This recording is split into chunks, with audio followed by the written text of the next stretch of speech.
Hello and welcome back to me, Ocean Bear. Today's video is part 2 of my passion for Eurovision and how it's all came about from my early days of discovering it up to the YouTube videos and things like that. Now, we left it in 2010.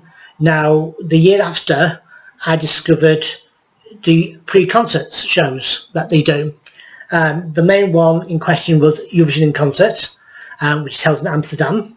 There is one in London, and I think there's one in Madrid as well, but I came across the Amsterdam one. And again, it was one of those, if I can get to Eurovision itself, I could get to the next best thing. And Eurovision Concert was that, because basically it was a promotion of the acts, basically, and they would invite all the acts at Eurovision that year to perform in Amsterdam in April. Now, obviously, on a good year would be 30 upwards, basically. I think the record was 36. I could be wrong with that though. But great show, great to see it, and there was disco afterwards. So I thought, if you can't get to Eurovision itself, this again was the next best thing. And again, my my development into loving Eurovision even more than before.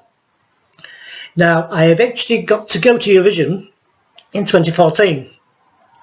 Now, this sort of happened purely by luck. Now, as most people do, trying to get tickets is not easy.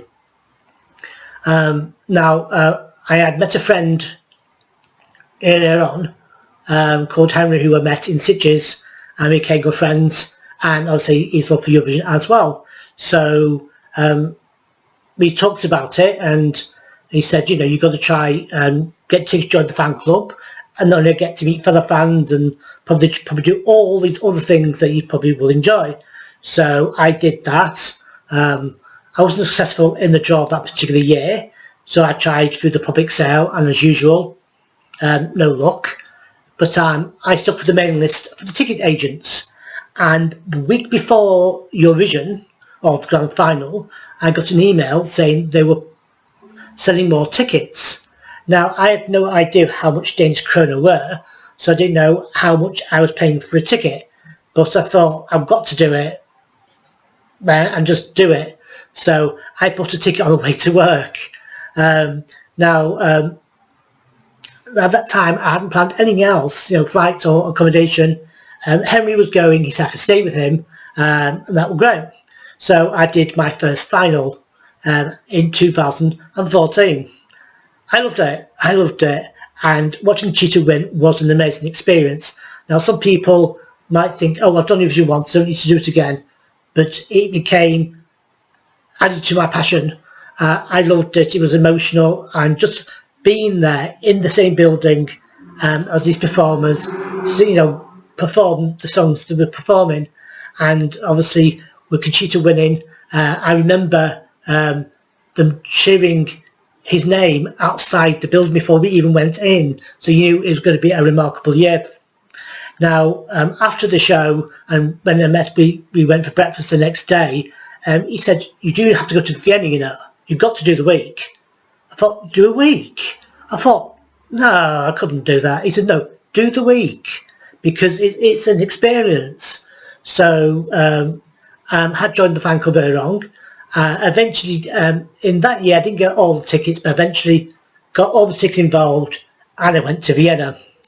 Now, before I went, I decided to do a video about my experiences in Vienna on Facebook, which went down pretty well with my friends. So a lot of them supported me, and some still do to this day.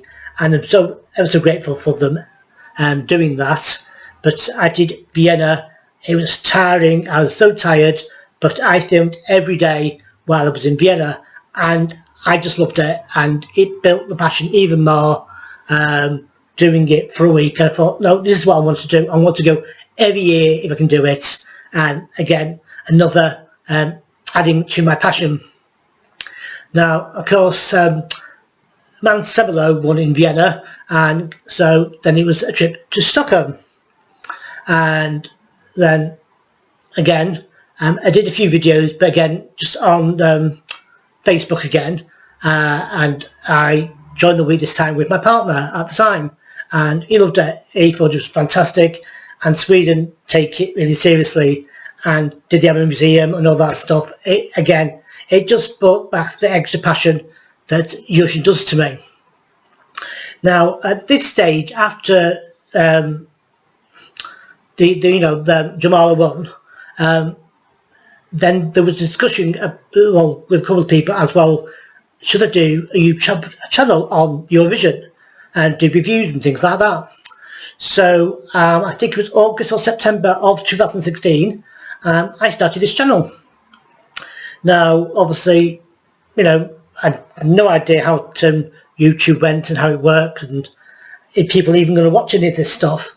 But they did, and it's been a bit of a hit and miss thing over the years with it. But but every year I did it, and I did my week there, and I went to Ukraine. That was an experience in itself. And again, like I say, I did videos for them, and I have been doing them ever since. And I think, like I say, it just builds more and more. I've not been to Eurovision now since 2018 to Lisbon, and 2019 I actually watched it in a bar in Gran Canaria.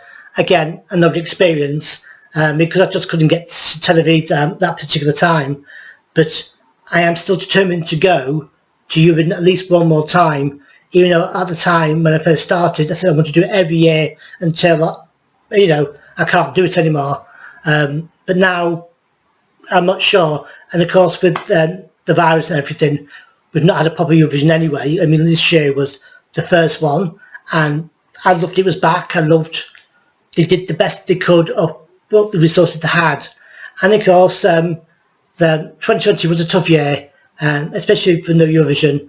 I didn't take it very well, but it did, but watching, loads of pre-selection shows and all these other things that happened that year sort of brought it back, and the Eurovision again shows that they do it once a month now.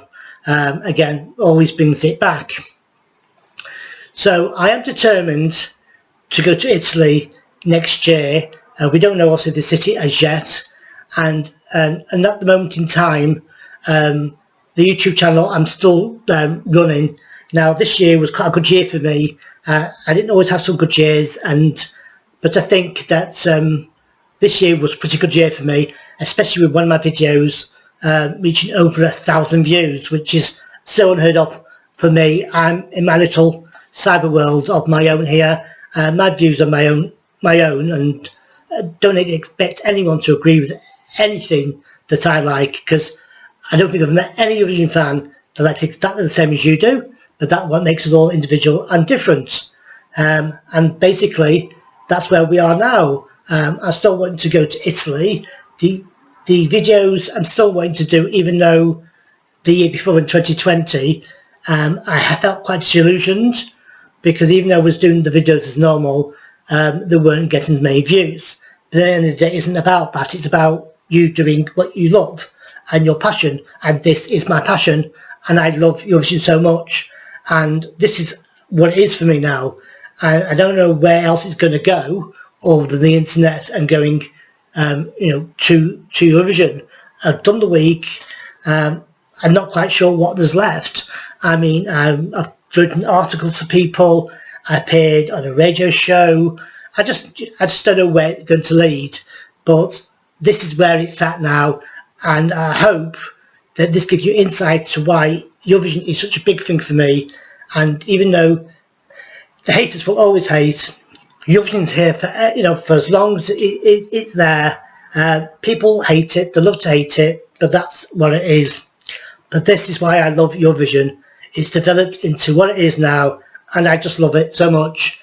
And it's put me in a happy place so many times that watch the No Eurovision or the Eurovision Again shows or anything else, or Melfest, any of the national finals, and of course the exciting news of it all going on now, because it seems to be now that things start in September, October time, and obviously Albania at Christmas, then it seems to be more, like, even though from January to May it's 5 months of Eurovision, obviously just before Christmas Albania, so it's developed into a season, more of a season than just a Saturday night show that used to be back all those years ago. Anyway, that's me and my story. I hope you enjoyed it, and I hope it gave you a bit of an insight to why I like Eurovision the way I do. It's like I say, I think it's always going to be there. If someone asked me about the UK, that if we withdraw from Eurovision, which I don't think we'll ever will, but if we did, would I still go? Yeah, of course I would. I love the show. It's an entertainment show at the end of the day. It's a passion, and I love things, even the voting, there's three things about Eurovision. They always go arm in arm. It's going to be political, drama, and controversy. It has that in leaps and bounds in this modern era of Eurovision. And now the talk, obviously, are doing a similar version in America. So that's going to be interesting to see. And I love to go and see that. So we will see if maybe that's the next stage of my passion.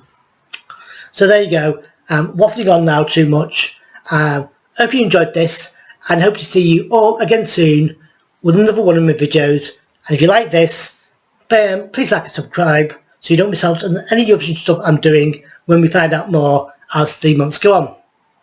Okay, you all take care, look after yourselves, please stay safe, and I'll see you all again very soon. Bye.